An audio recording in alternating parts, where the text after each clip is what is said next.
নমস্কার বন্ধুরা, food lover চ্যানেলে সবাইকে স্বাগত জানাই। আশা করি সবাই খুব ভালো আছেন। আজকে আপনাদের সাথে পুঁই শাকের বড়া রেসিপি শেয়ার করব, যা গরম গরম ভাত ও ডালের সাথে খেতে দুর্দান্ত লাগে। এছাড়া আপনারা এমনিও শুধু গরম গরম চায়ের সাথে এটি খুব ভালো লাগে। চলুন তাহলে দেখে নিই পুঁই শাক দিয়ে লোভনীয় বড়ার রেসিপি। আশা করি আজকের রেসিপি সবার খুবই ভালো লাগবে।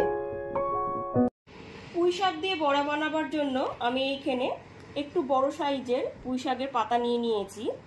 এই বড়ার রেসিপিতে শুধুমাত্র পাতাটাই ব্যবহার হবে, ডাঁটি অংশটা আমি কেটে বাদ দিয়ে দেব।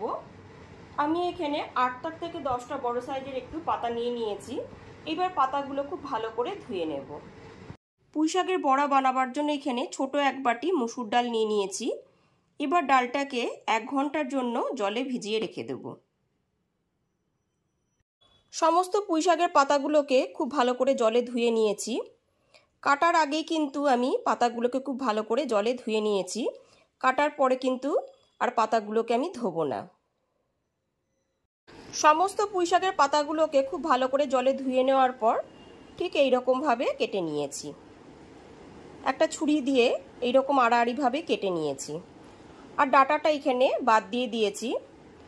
আমি ঠিক এইরকমভাবেই পাতাগুলোকে কেটে নিয়েছি, আপনারাও এরকমভাবেই কেটে নেবেন। এখানে মসুর ডালটা 1 ঘন্টা ভিজিয়ে নেওয়ার পর দেখুন এখানে একটু ডালটা ফেটে ফেটে গেছে। ঠিক এইরকমভাবেই ডালটা এরপরে আমি একটা মিক্সার জারে বেটে নেব। আর এখানে নিয়ে নিয়েছি 2টো মিডিয়াম সাইজের পেঁয়াজ। পেঁয়াজটাকেও আমি ঠিক এইরকম একটু লম্বা করেই কেটে নিয়েছি। আর নিয়ে নিয়েছি 6টা থেকে 7টা রসুনের কোয়া আর 2টো কাঁচা লঙ্কা। এইবার মসুর ডালটাকে একটা মিক্সার জারে বেটে নেব। সমস্ত মসুর ডালটার জলটা খুব ভালো মতো ঝরিয়ে নিয়ে ডালটা আমি মিক্সার জারে ঢেলে নিয়েছি। এবার এতে দিয়ে দিচ্ছি 1 ইঞ্চ আদা। আদাটাকে আমি টুকরো করে কেটে নিয়েছি, 2টো কাঁচা লঙ্কা আর 5টা থেকে 6টা রসুনের কোয়া। এবার এর একটা মিহি পেস্ট রেডি করে নেব। এখানে দেখুন মিক্সার জারে মসুর ডালের পেস্টটা রেডি হয়ে গেছে। এবারে একটা বাটিতে ঢেলে নেব। এখানে মসুর ডালের পেস্টটা একটা বাটিতে আমি ঢেলে নিয়েছি।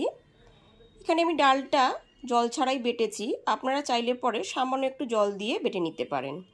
এরপর এর মধ্যে দিয়ে দিচ্ছি 1/2 টিস্পুন হলুদ গুঁড়ো।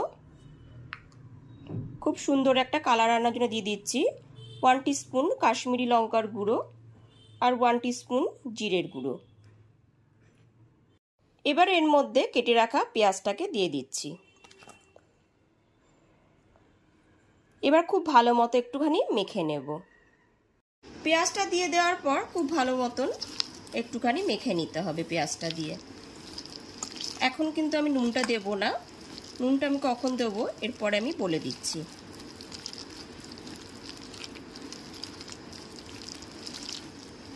পেঁয়াজটা দিয়ে খুব ভালো মতো মেখে নেওয়ার পর এরপর কেটে রাখা পুঁই শাকের পাতাগুলোকে দিয়ে দিচ্ছি।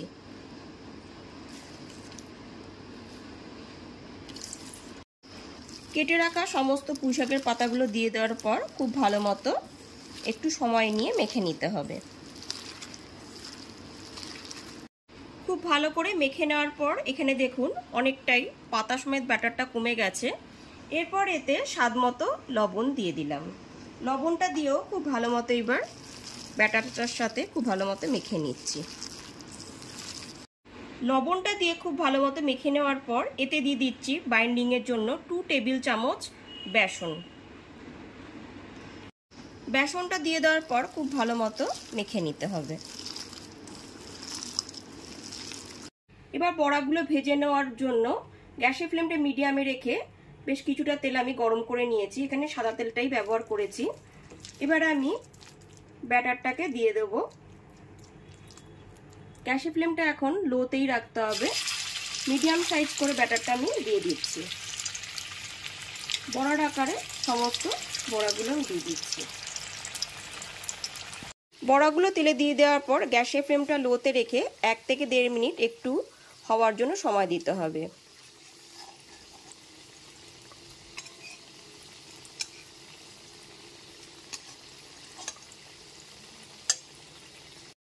বড়াগুলোর এক পিঠটা হয়ে গেলে পরে অপর পিঠটা উল্টে ভেজে নেব। গ্যাসের ফ্লেমটা কিন্তু এখন লোতেই আছে। সমস্ত বড়াগুলো উল্টে পাল্টে একটুখানি ভেজে নেব। দেখুন এখানে এক পিঠটা হয়ে গেছে, তাই আমি অপর পিঠটা উল্টে ভেজে নিচ্ছি।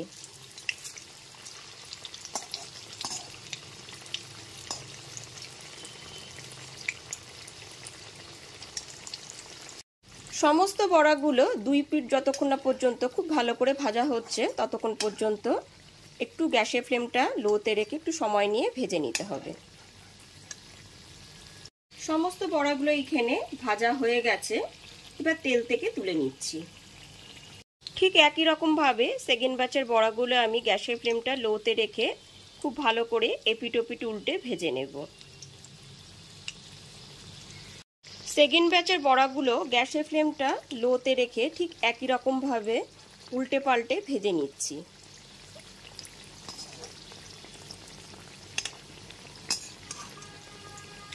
গ্যাসের ফ্লেমটা লোতে রেখে সমস্ত বড়াগুলো উল্টে পাল্টে খুব ভালো করে লাল করে ভেজে নিয়েছি। এখানে দেখুন বড়াগুলো ভাজা হয়ে গেছে, এবার একটা বাটিতে তুলে নেব। সমস্ত পুঁইশাকের বড়াগুলো খুব সুন্দর করে আমি ভেজে নিয়েছি, এবারে বাটিতে পরিবেশন করব। এখানে খুব সুন্দরভাবেই পুঁইশাকের বড়াটা তৈরি হয়ে গেছে। তাহলে অবশ্যই পুঁইশাকের বড়া রেসিপিটি বাড়িতে একবার হলেও ট্রাই করুন। আর রেসিপিটি ভালো লাগলে লাইক, কমেন্ট এবং অনেক বেশি বেশি করে শেয়ার করবেন। আর চ্যানেলটি অবশ্যই সাবস্ক্রাইব করে বেল বাটনটি প্রেস করে দেবেন, তাহলে সমস্ত ভিডিও নোটিফিকেশন সবার আগে আপনার কাছেই পৌঁছে যাবে। তাহলে আজ এই পর্যন্তই, আবার হাজির হয়ে যাব নতুন করে রেসিপি নিয়ে। সবাই খুব ভালো থাকবেন, সুস্থ থাকবেন। ধন্যবাদ।